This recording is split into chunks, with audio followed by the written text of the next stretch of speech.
Okay, welcome, Prophet. Welcome, Professor.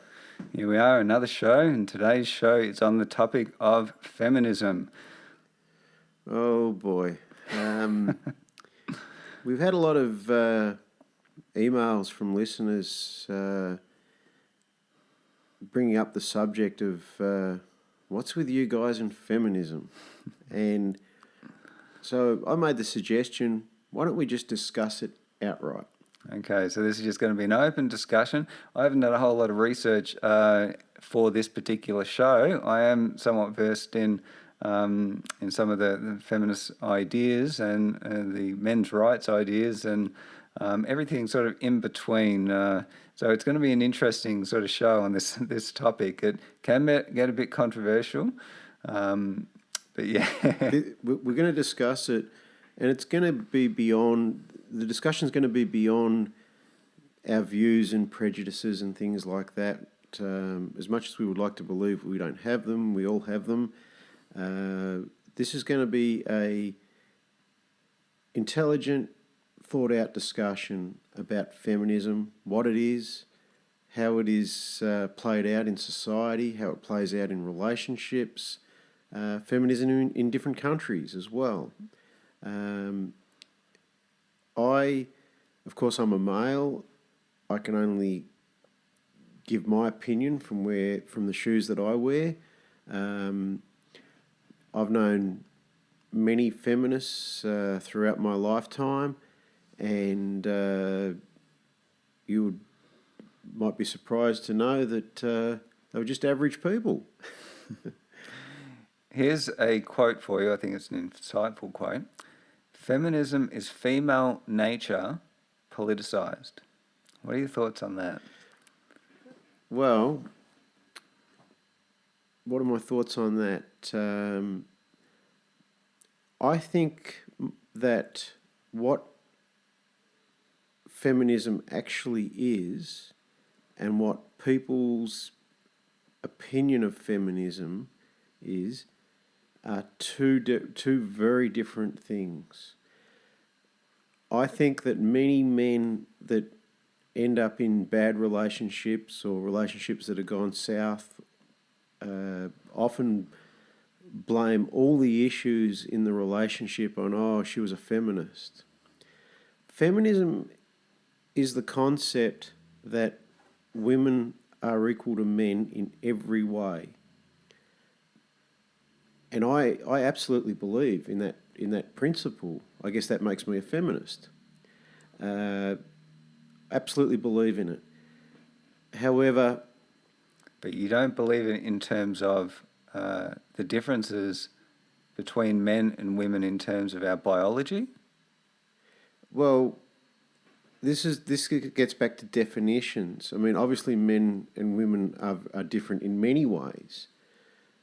But I suppose if you're looking at it in terms of a set of scales, the shortfalls in one area are made up for with advantages in another area, and it weighs out.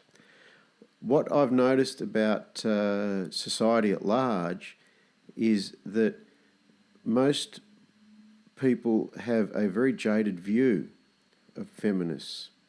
And I'm talking about those people being both male and female.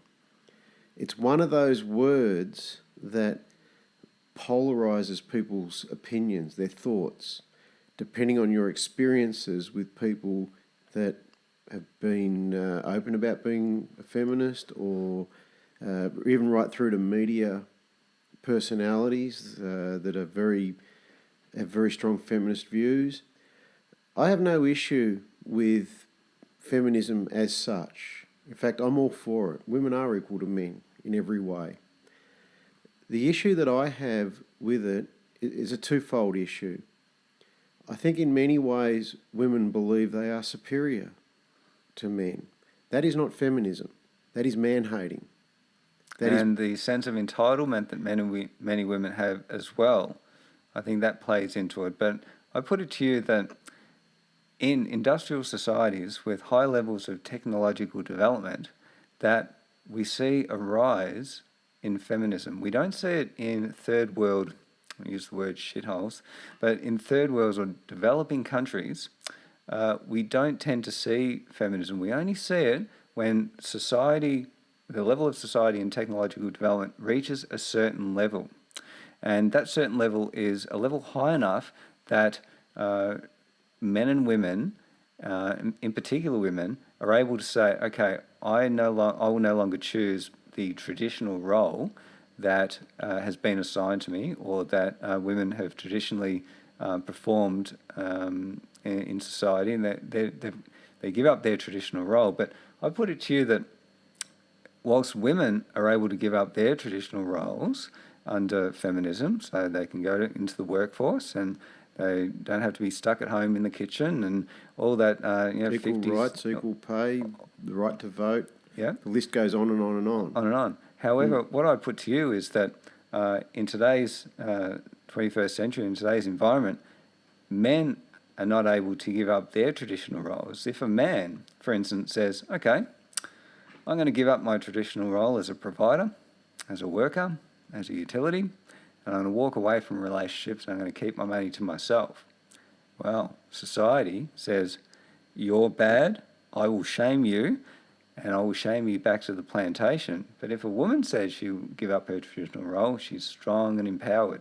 She is an assertive woman, and she's taking on the world head first, and she's not chained to the kitchen anymore. She can be a corporate executive and be on par with men and all that sort of stuff. So what I see when it comes to feminism, I see the empowerment of women.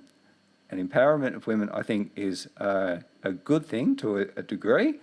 But what I also see is a depowering of men to a degree. And but I also do see, however, men now having the option due to feminism that they didn't have in the past. Like, men now can say, okay, well, now that women are able to go off into the workforce and earn money on their own, men can say, and they can do. They can walk away from relationships. They can go their own way. They can do what they want to do. They no longer have the burden of supporting women and children.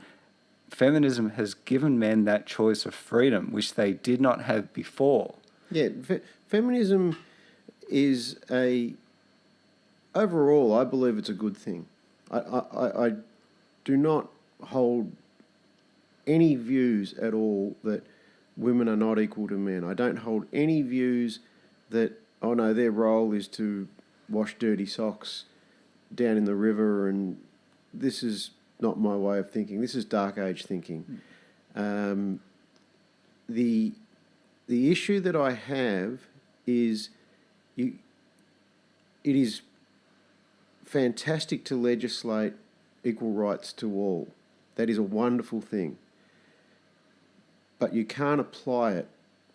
You either apply it or you don't. You can't just apply it when it suits you. All right? Now, you can't take out insurance after you've had an accident. You've got to make sure that you've got these things in place. Now, the issue that I have, and it applies equally to men as to women, is often labels are used they're used as a thin veil over deeper, unpalatable belief systems. Women that have prejudices towards men think that they're beneath them. Men that have prejudices towards women and think, oh no, it's your job to cook my dinner and wash my clothes. And I think that if you have to elevate yourself at the expense of another group, this is not a very good thing at all. I hate to say it, many feminists are not feminists. Female supremacists? Yes. They are the female equivalent of the male chauvinist pig. I agree. And I think that an interesting character in feminism is Dr. Warren Farrell, author of such books as The Myth of Male Power, Why Men Are the Way They Are, and various other books. he's an interesting one because he was originally a feminist. He was on the board of NOW, the National Organisation of Women, and he was very big and supporter of feminists and feminism in general. And yet he was getting well paid. He had money and assets, and he was making a very good living. But then what actually happened is he turned away from feminism, and he started writing from the male point of view. He stepped down from the board of NOW and wrote all his books about male empowerment and men's issues. He went from being quite wealthy to being relatively poor. He went broke. Which is an interesting one. I think that there is money in feminism. Absolutely, there's money in it. There's money in a lot of isms, isn't there, really? Where those three letters come together, ISM, there is always money. Yeah. So, I don't know, I think with female empowerment, if you think about it, household spending, generally speaking, is controlled by women. So being too much to the male point of view, if you run a business or a corporation, you really need to be focused on advertising and selling towards women who hold the purse strings. Selling towards men generally is not as profitable an endeavour. One might say that's why we see advertising with men as buffoons and clowns and not knowing what's going on, and a woman telling them what to do and being the smarter one of the pair. And it is fascinating in our society under, one might say, institutionalized feminism in the Western world, any society with high levels of technological development, that the position of relative power of men and women. Well,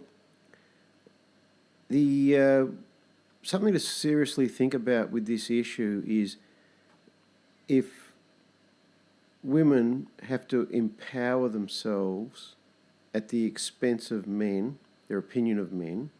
In other words, if they need to put men down and take power away from them in order to empower themselves, then they clearly haven't come very far at all.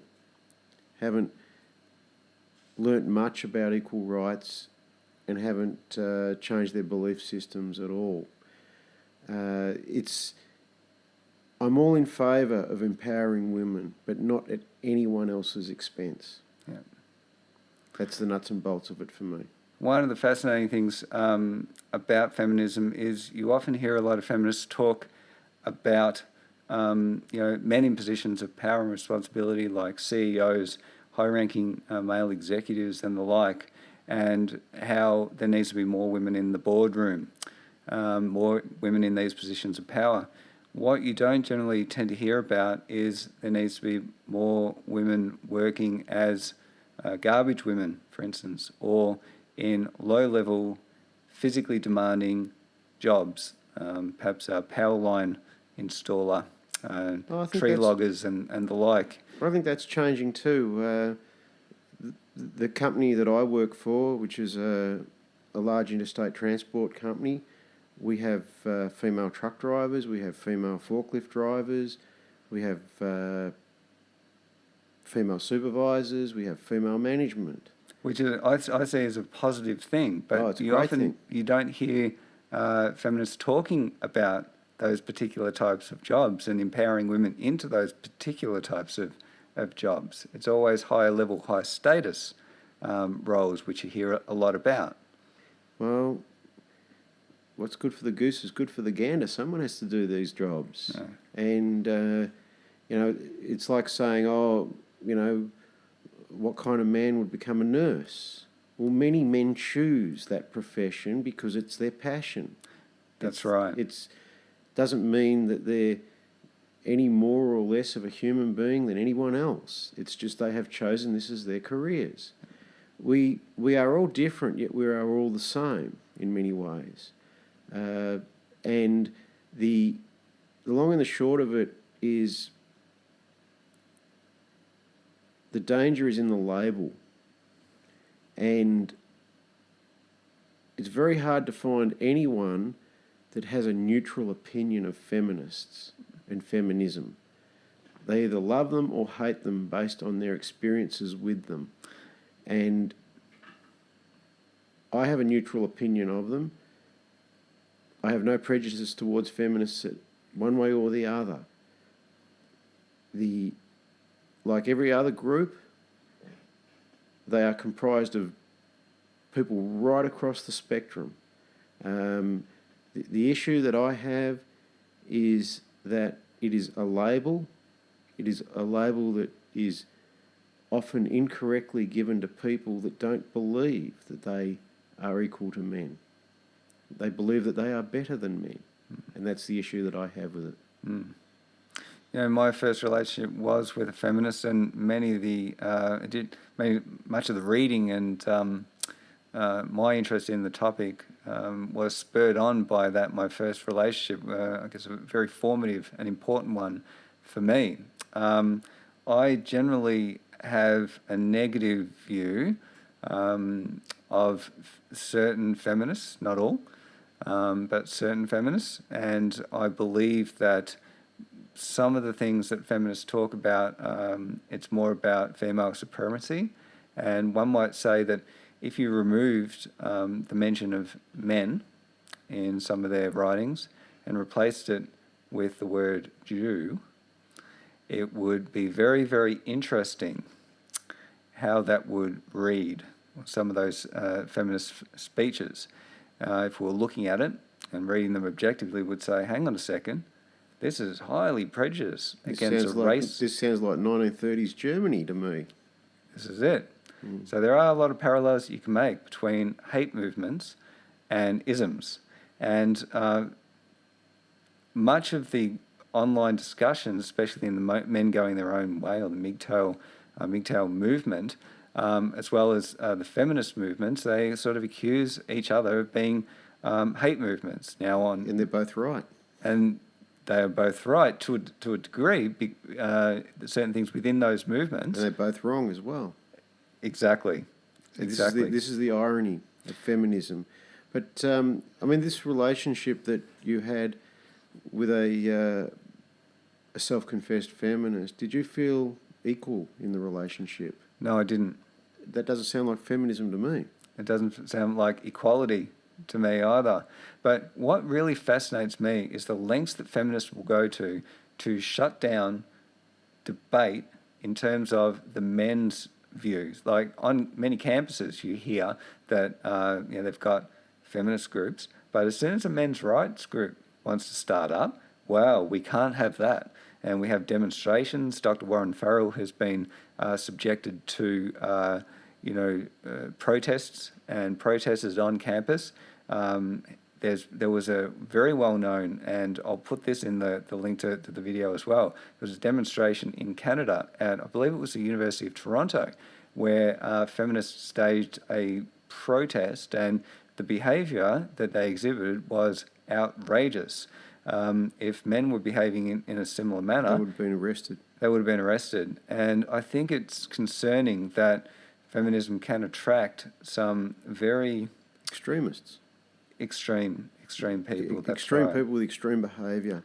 That's it. And an anger towards men, perhaps because they haven't been able to gain from men what they want and what they need, whereas other women have been able to gain that. I mean, there's that meme online of this is what a feminist looks like, and I saw one recently, and in the picture there was an overweight woman and holding up the sign, this is what a feminist looked like, and she wasn't a woman that you would say is traditionally attractive to men, and underneath someone had put the caption, that was pretty much what I thought, right? Oh, there's a lot more to feminism than burning bras at political meetings. It's a very complex issue. It's a polarising issue. It's quite misunderstood. It is a word that is used as a label and holds a lot of prejudice. There is so much to the issue of feminism. And like everything else, some is good, some is not good. Very little of it is neutral. But why don't we throw it over to our listeners? Send us some emails. Send us some emails of your views on feminism, your experiences with feminists and feminism. And why don't we revisit this one again in a month, discuss it a bit more. We want it to be an intellectual discussion on the issue, not one where people are trying to peddle their own agendas and prove their own points. We just want an open-minded discussion on the issue. I hold no prejudices one way or the other with feminism. I'm all ears. I'm happy to hear everyone's view on the matter. I think a little bit of common sense and a little bit of logic and a little bit of intelligent discussion could go a long way with this topic. Excellent, and I'll just let the viewers know that I do hold a little bit of resentment and anger towards feminists, so I'm declaring that I have some issues with feminism and feminists in general. However, I'm going to keep an open mind. And, come on, Clarke, get over it.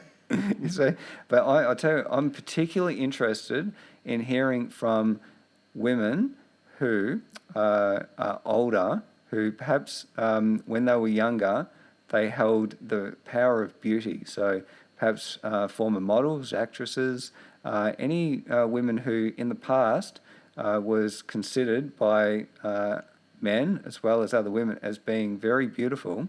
And the reason that I'm interested in hearing from women like this is if you are now older and you say in your 50s or 60s and you no longer have the power of beauty that you once did when you were younger, how you are now treated by men and other women, and whether your thoughts and the power that you once had, whilst one form of power has changed, you've gained another form of power under feminism. Or it's perception. It's a perception of power. Or the perception of power, that's right. So, because I think what I've generally seen is that young, highly attractive or beautiful women tend not to need feminism. However, older women who have perhaps lost their youth and beauty do tend to need feminism. Because younger, beautiful women tend to be able to get many things from men. We know what men's primary interest is. They've only got a smile, don't they? This is it. So, I'm very interested in different forms of power and how power changes over time. So if there's any women out there who are former beauty queens and the like and now interested in the subject of feminism, and tell us why you need feminism. And yeah, let's throw this one over to the listeners. I would like to hear more about people's belief system surrounding feminism, particularly women who are feminists. Now is the opportunity to write to us. Tell us about what is going on in your thought processes and why you hold feminism in such high regard, almost as an ideology. Or low regard, if you regard it that way as well. Or low regard as well. I'm very interested to hear people's thoughts and discussions on this matter. I don't have the answers. I'm very neutral here, very open-minded. I want to hear the good, the bad, the juicy, the whole lot. I just would like to find out what other people are thinking on the issue. As do I, and also we'd like to hear from our male viewers as well, and their views on feminism and perhaps how the rise of feminism and institutionalized feminism in the Western world has affected their behaviour, if they're doing different things today than what they were, say, in the past, if perhaps they've become expats, have moved overseas due to issues like this. And also from people who are, transgender. We're very interested in hearing from transgendered viewers as well, and their thoughts on feminism. I think that's a fascinating subject, and whether feminism is empowerment for transgender people as well. Yes, we'll revisit this one in a month. We need some more material to work with on this one. We've only just scratched the surface. Excellent. All right, well, we look forward to doing another show very shortly on this subject. We'll leave it at that for now, and all the best, and send us your emails. Yes, bye for now. All right, bye.